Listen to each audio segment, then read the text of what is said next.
In this example, we're going to plan and write a function that takes one integer n and determines if it is prime. We begin with step 1, working at least one instance by hand. We might start with something like, is 7 prime? And you might just say, yes, I know this, 7 is prime. However, this is not very helpful. Just knowing the answer does not help us develop a step-by-step approach to solving the general problem.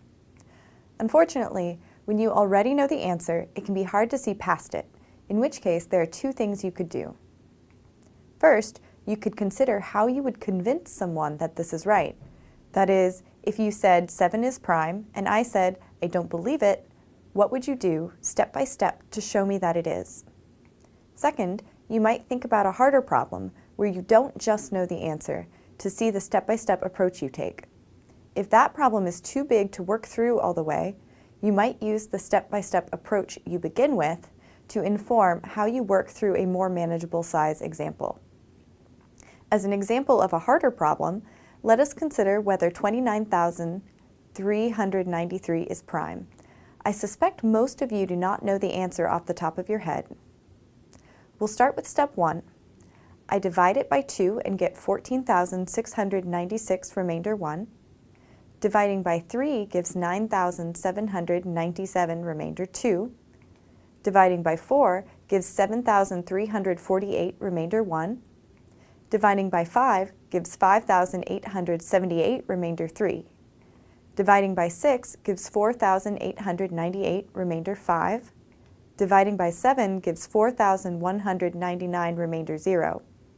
Because my number is evenly divisible by 7, I will answer no, 29,393 is not prime. Next, I'll write down exactly what I did, and this involves thinking through my actions and describing the steps to get the answer.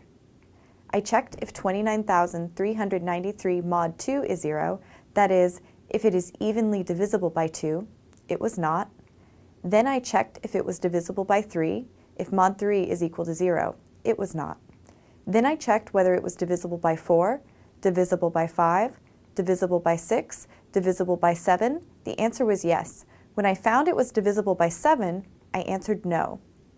The next step is generalizing the result of step 2, but we may wish to do multiple instances of steps 1 and 2 first.